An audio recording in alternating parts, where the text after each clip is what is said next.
beloved, Boss Mike, Cervera.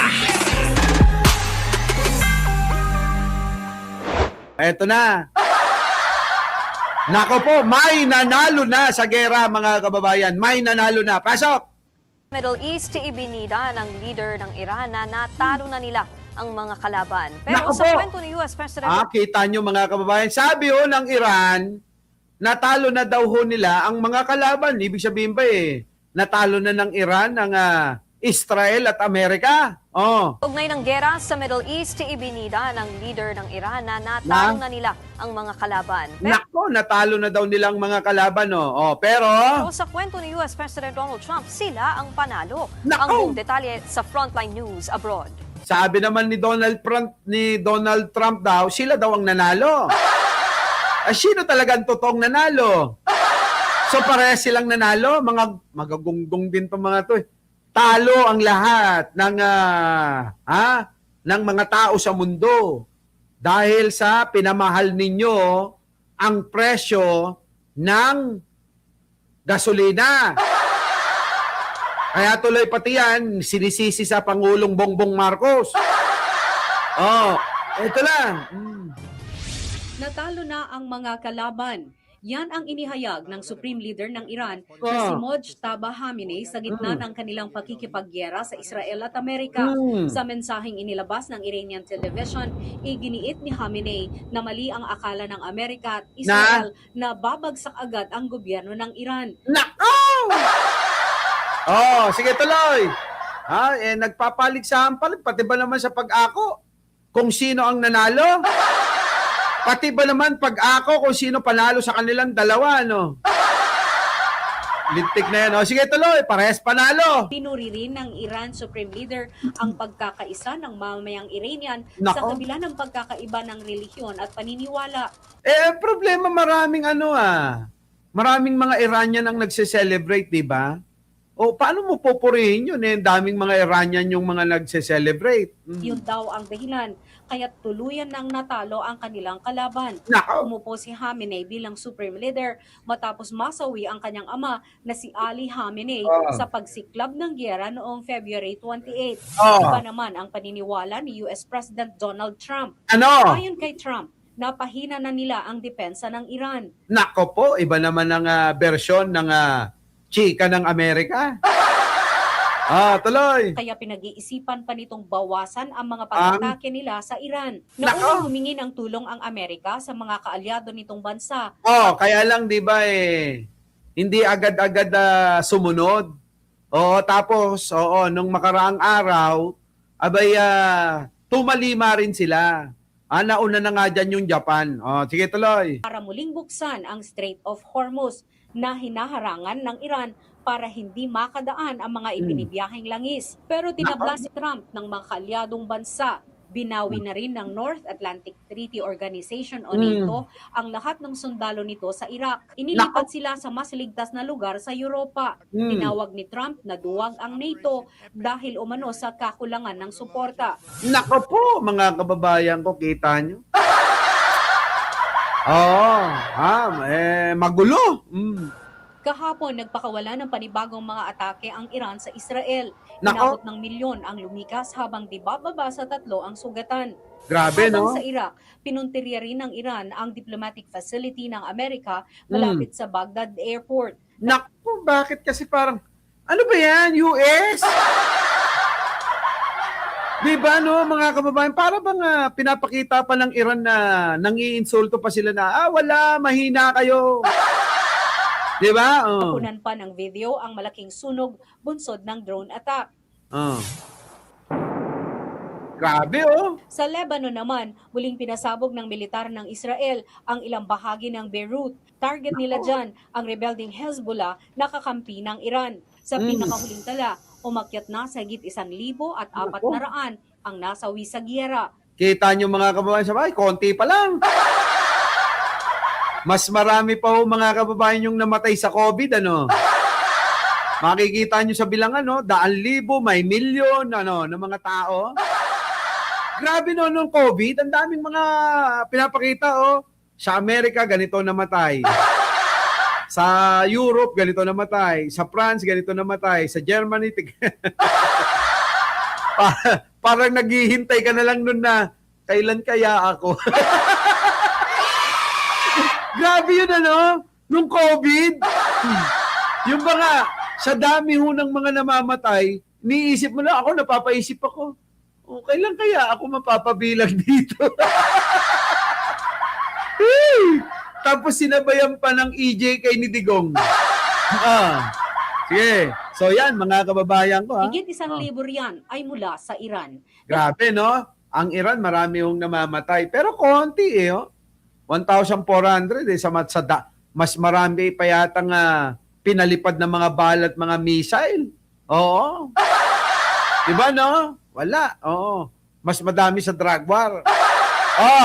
So yan po ang mga kababayan, nag-aakuan kung sino nanalo sa kanila. US, Israel versus Iran. Yan. Mga kababayan, gera na yan. Siyempre, kung titignan natin yung datos, mga kababayan, kung sino mas marami ang namatayan, kung sino mas maraming casualties, yun ang talo.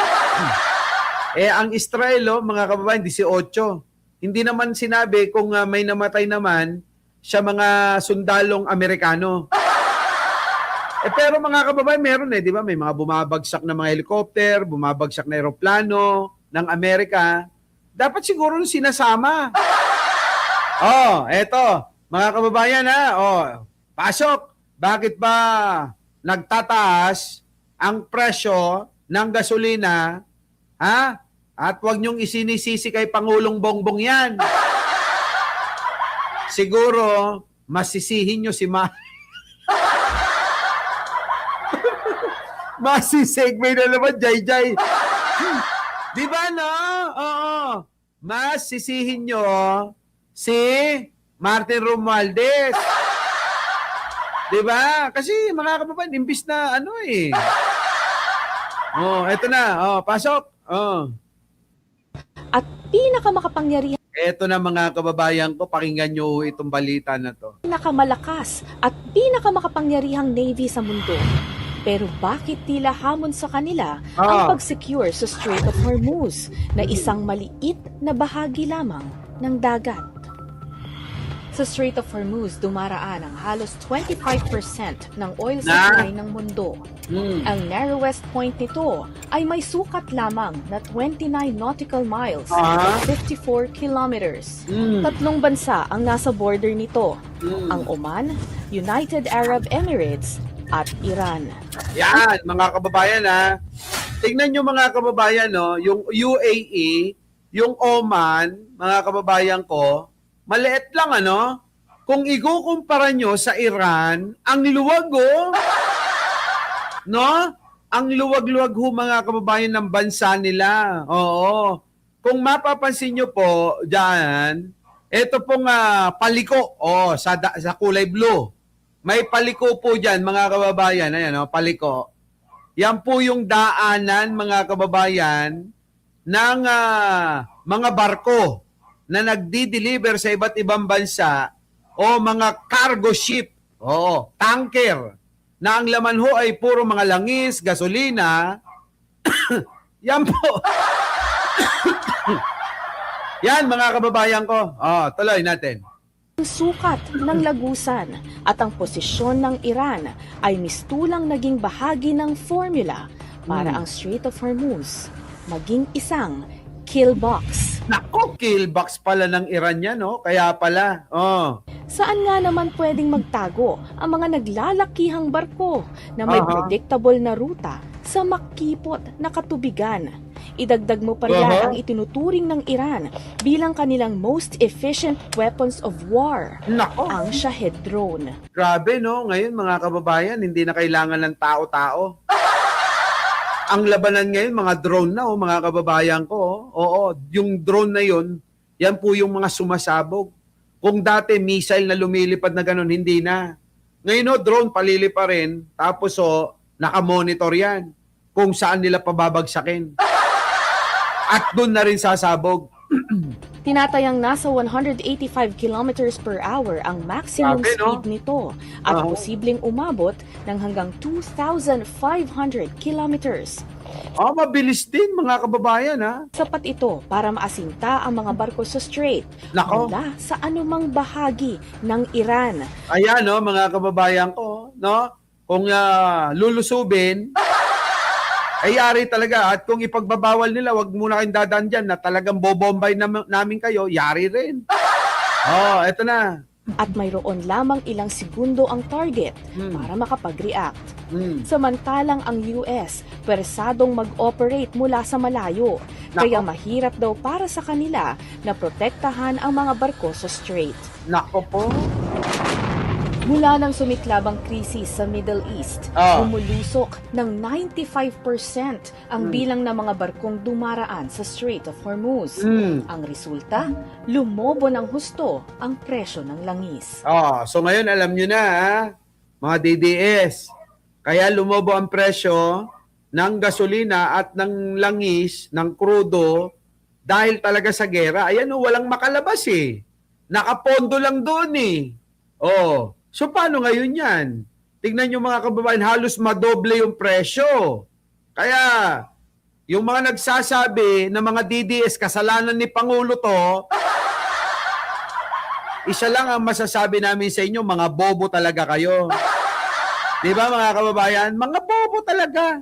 Sige tuloy. As of March 18, mabibilang pa rin sa kamay ang mga vessel na nakakalusot sa strait. Ang sabi ng Iranian Minister of Foreign Affairs, تنگه هرمز همچنان باز بمونه که البته از نظر ما باز هست. فقط بسته است به روی دشمنان ما. Wala akong naintindihan. Kita nyo? Sabi, topic mo ulit bukas ng umaga, boss Mike. Tulog na mga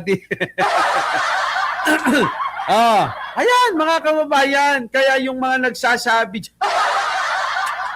na lagi na lang kasalanan ng Pangulong Bongbong Marcos. Tignan nyo talaga, Mr. President, ano masasabi mo? Pasok! Sa inyong lahat. Maliwanag naman na itong... Ayan ang paliwanag ng Pangulo para hindi nyo siya sinisisi sa mga nangyayari na pagtaas presyo ng mga gasolina. Ito po si Pangulo. Bigay natin. Mr. President, pasok! Magandang araw po sa inyong lahat. Maliwanag naman na itong gera sa gitnang silangan ay talagang malaking naging epekto sa buong mundo at dito rin sa Pilipinas. Siyempre, hindi natin maaring hayaan na pasanin itong mga mas nakakaraming commuter. Pagising ko kaninang umaga, nakita ko yung mga headline at ang pinag-uusapan ay yung naaprubahan na fare hike. Siguro hindi ito ang panahon para magtaas ng pamasahe para sa ating mga kababayan. Kaya tinutos ko sa DOTR na suspendihin muna ang fare hike. Ang mga lambas, libreng sakay program natin, nationwide at operational pa rin sa Metro Manila, sa Metro Cebu at sa Metro Davao. Sa LRT Kita nyo mga kababayan ko, pero pinapalabas ng mga DDS na pangit daw yung mga bus ni Pangulong Bongbong Marcos. Grabe sila, no, mga kababayan, nung kakapal ng mga muka.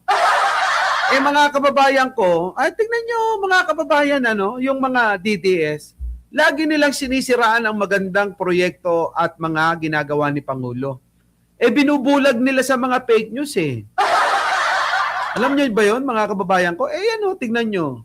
Mga transportasyon ng gobyerno, mga labas na proyekto ng gobyerno ni Pangulo, nandyan lahat eh. Mga kababayan ko, tuloy. 2 at MRT3 naman ay may 50% na diskwento simula March 23. Yung blue beep cards na may 50% discount. Habang ang white beep card ay patuloy ang 50% discount para sa mga PWD, senior at estudyante. Ang pag-release naman ng mga iba pang mga pondo para sa mga cash relief at subsidies ay patuloy sa iba't ibang mga ahensya. Alam nyo, naaawa na ako kay Pangulong Bongbong sa totoo lang. Sa kabila ng pagnanais niya, mga kababayan, na mapabuti tayo, ganyan ang ginagawa pa nila. Panay pa rin ang paninira nila. Parang tuwang-tuwa pa sila. Yung blue beef cards na may 50% discount. Habang ang white beef card ay patuloy ang 50% discount para sa mga PWD, senior at Kita nyo mga kababayan ko. Grabe, no? Mga kababayan, pumayat na talaga si Pangulo. Paano mga kababayan?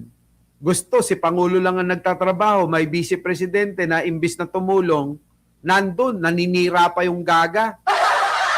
Di ba? Kayo mga kababayan, di ba?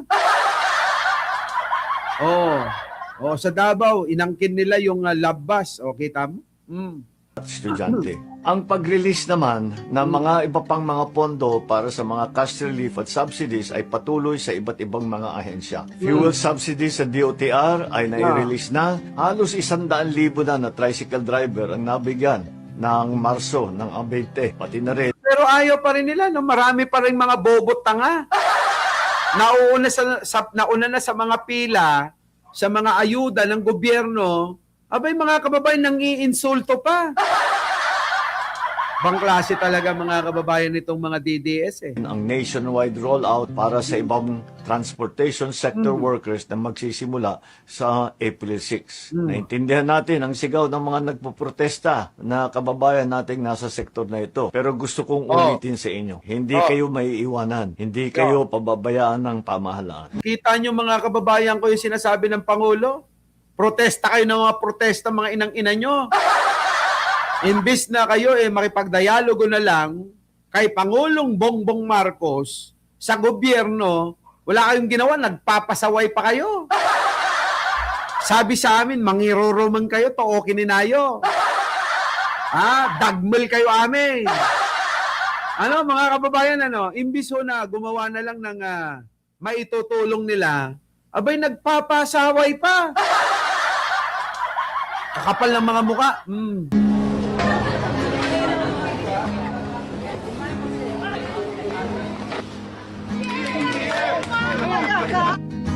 Pasusi natin binabantayan ang mga presyo ng mga ibang bilihin. Nung isang araw naman ay sumugod din tayo sa palengke para makita ang presyo ng mga pangunahing bilihin o prime commodities. Sa awa naman ng Diyos, stable pa at walang naman masyadong pag-abuso. Walang nagbebenta ng higit sa suggested retail price. Patuloy tayo makikipag-ugnayan sa ating mga manufacturer ng mga basic commodities na critical sa panahon na ito. Yan ba mga kababayan ang walang ginagawa? Sabi dito, bilyonaryo. President Ferdinand Bongbong Marcos Jr. secured a voluntary price freeze from major food manufacturers. Kita nyo, yan ba yung hindi nagtatrabaho? Kinang-ina nyo? With commitments to hold costs steady for up to 60 days to protect consumers from volatile global commodity markets. Di ba, mga kababayan ko? Yan, sige, tuloy. Sa panahon na ito.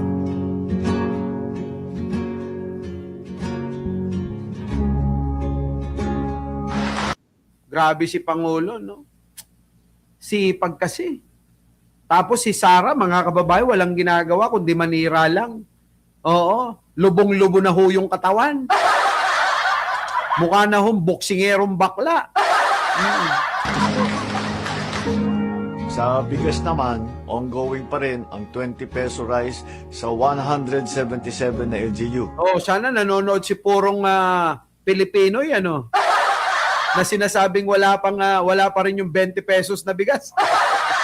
At pararamihin pa natin yan. Napapag-usapan din ang paglalagay ng price cap muna sa bigas. Abagan po natin ito. So sa bigas, wala tayong problema. Sapat ang supply at nakokontrol pa natin ang presyo. Fuel subsidy. Kita nyo, sabi nga ni Arnold Lopez, partida, walang pananakot ginawa si BBM. Din ang nag-aabang para sa mga magsasaka at mangingisda. Ongoing na talaga yung mga programang yan.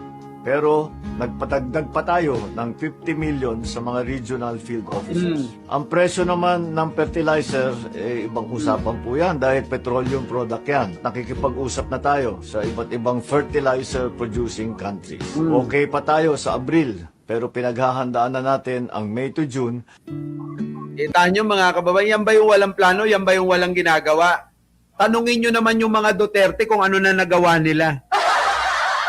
Tanungin nyo naman yung mga Duterte, mga kababayan, kung ano na naitulong nila. Tanungin nyo naman ang opisina ng OBP kung ano naman ang plano niya para makatulong sa mamamayang Pilipino kahit hindi na si Pangulo.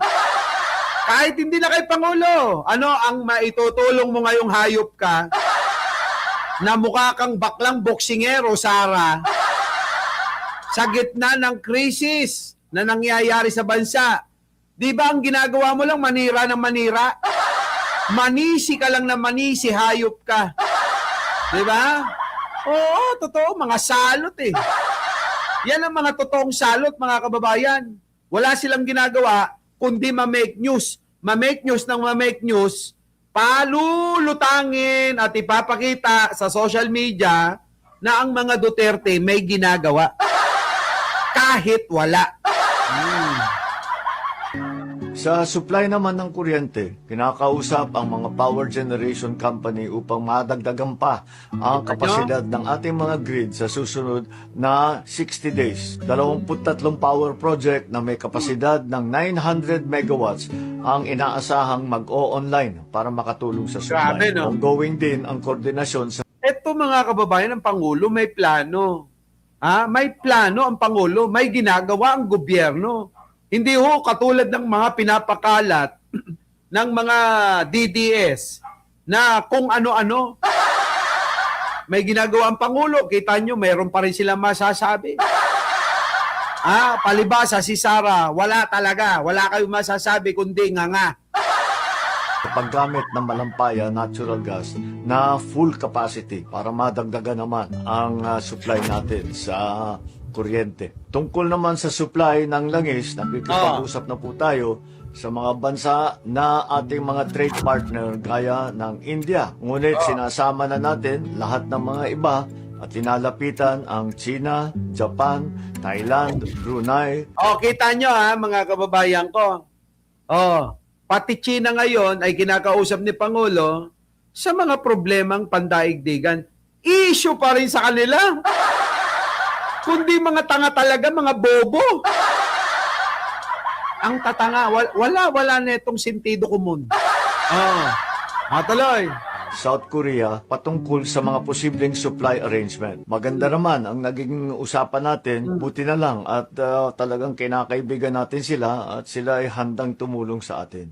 Dalawa lang naman kasi ang pabigat kay Pangulo eh. Sa totoo lang dalawa. Dalawang tao ang pabigat sa gobyerno ni Pangulo. Una, ang kampo ni Sara Duterte.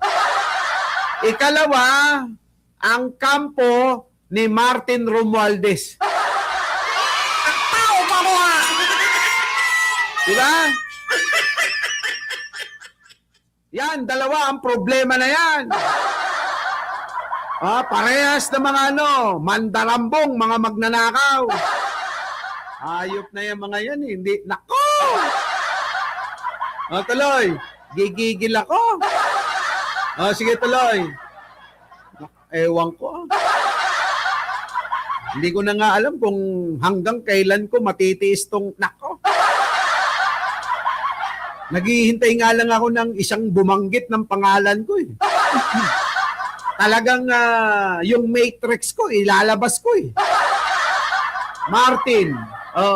Tao ni Martin. Male-maleta. Pagbaba nun, paper bag na. Paper bag, sa nung tao ni Martin, yung baklang matakaw sa pera, pababa, pasobre-sobre na. Nako, ewan ko. Isa lang talaga eh. May isa lang bumanat talaga eh. Sige, tuloy. At hindi po natin kinakalimutan ang mga ating kababayan na nandoon sa mga alanganing lugar sa Middle East. Tuloy-tuloy naman ang pagdating ng ating mga kababayan mula sa gitnang silangan. Baste! Ni Eastchem Channel. Boss Mike, kala ko BFF. Hindi, pabigat kay Pangulo yan. Baste, nasa na rito, sabi mo, ikaw yung nagpapauwi ng mga OFW, yung hayop ka?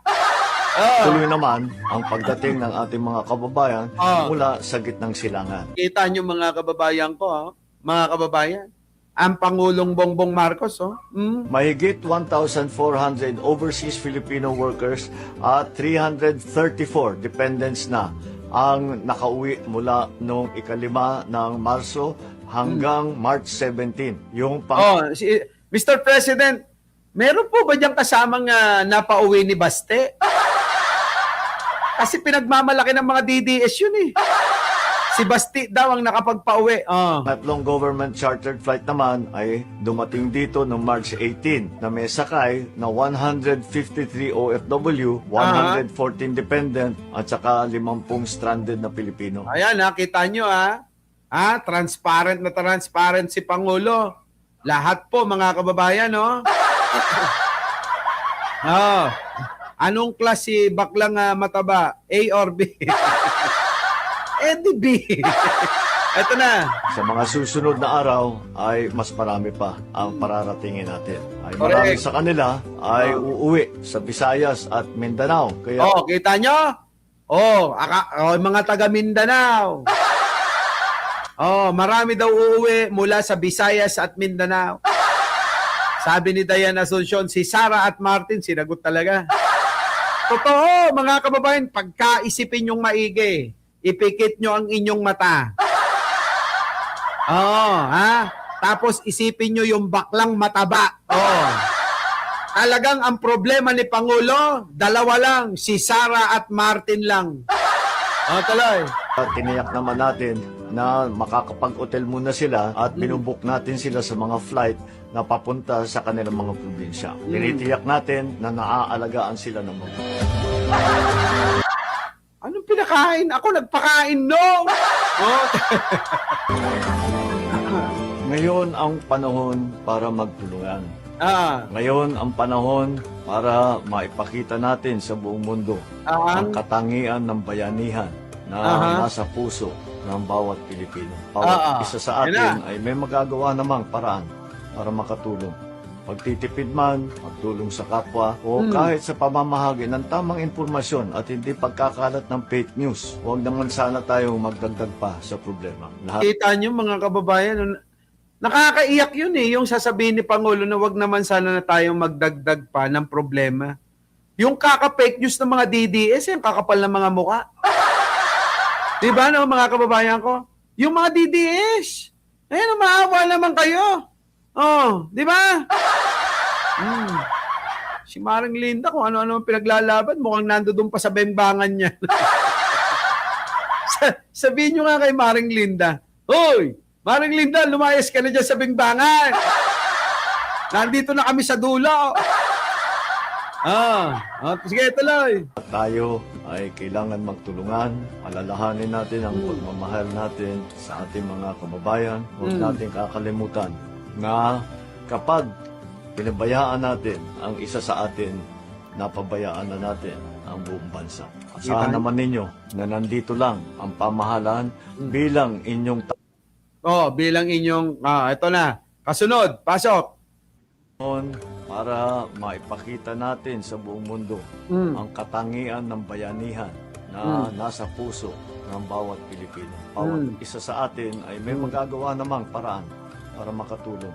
Magtitipid man, magtulong sa kapwa, o kahit sa pamamahagi ng tamang impormasyon at hindi pagkakalat ng fake news. Yan. Naman sana tayong magdagdag pa sa problema. Lahat diba? tayo ay kailangan magtulungan, alalahanin natin ang pagmamahal natin sa ating mga kababayan. Huwag natin kakalimutan na kapag pinabayaan natin ang isa sa atin, napabayaan na natin ang buong bansa. Asahan naman ninyo na nandito lang ang pamahalaan bilang inyong takbuhan at sandalan. Bilang takbuhan at sandalan natin mga kababayan ng pamahalaan. Ay nako, Mr. President, mamimiss ka lang mga Pilipino pagdating ng panahon. Di ba? Mamimiss nyo ang Pangulong Bongbong. Pero, tignan nyo naman ang mga ginagawa ng mga hayop na to. Etong baklang matabaring isang to. Basta baklang mataba, mga kababayan, huwag nyong pagtitiwalaan. Oo, eto na ha. Oo, pil na pil maging classroom teacher, partida, o college drop. Ano naman? Kita nyo, may masabi lang ho. Kung iisipin nyo, mga kababayan ko, yung mga pinagsasabi ng mga basher ni Pangulong Bongbong, walang dating eh. Walang kakwenta-kwenta, may masabi lang. Makapang-insulto lang. Kaya mga kababayan, huwag nyo sisihin yung pong mga nagtatanggol kay Pangulo kung ginagantihan ang mga DDS, lalong-lalo na itong mga Duterte, ng pang-iinsulto rin. Kasi gawain nila yan eh. Oh, buti pa si Pangulo. Nakapagpatayo ng bagong mga paaralan dyan sa May Bataan. Nakapagpatayo mga kababayan ng mga proyekto dyan sa May Cebu. Oh. Pero etong mga hayop na to, eto naman, itong adik na to, yan tignan nyo mga kababayan ko. Ganito yung mga bataan ng mga Duterte. Kung hindi mga mukhang adik, mukhang mga patay gutom. Ito, tingnan nyo. Tingnan nyo itsura mga kababayan ko. Mukhang multong baklang hindi mo alam kung si Palito pa to eh. Tingnan nyo. Wala nang Duterte maupo.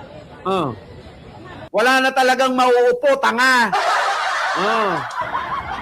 At sana, itong mangyayari sa inyo mga puso, kayong mga maglalakot at sana unang anak ninyo ang marepas at biktima ng mga adik. Kita nyo mga kababayan kung paano magsalita. Sa pangangatwiran pa lang mga kababayan, kriminal na eh. Sabihin ba naman mga kababayan na sana yung mga anak daw natin ang unang ma-rape? Imbis mga kababayan, pag-ingatin, sabihan ng maganda, etong mga ito, nananalangin pa. Pinapanalangin nila ang kasamaan na mangyari sa mga Pilipino. Di kang putang inan to. Basta ho, taga-suporta ni Digong, kita nyo ganyan ang mga itsura. Si Roque, si Maharlika, si Laban at Bay, eto, puro mga mga kababayan, utak kriminal eh. May pag-ganun-ganun pa. Piling sikat pa. Utik na yung mga kababayan ko. Ewan ko. Mr. President, pasok. Napalakas natin ang turismo. Tingnan nyo mga kababayan. Yung kanilang binubuli, yung tao, mga kababayan, na hindi sumasagot kung hindi nagtatrabaho at pinakikita lang yung mga resulta ng kanyang mga ginagawa, yung pa talaga yung kanilang pinanggigigilan. Ayan, pakinggan natin. Pasok! Turismo sa Cebu, dito sa Now, pinapalakas natin ang turismo sa Cebu dito sa pagbukas nitong Mactan Expo. I am happy that we have this here not only for ASEAN, not only for the big summit meetings.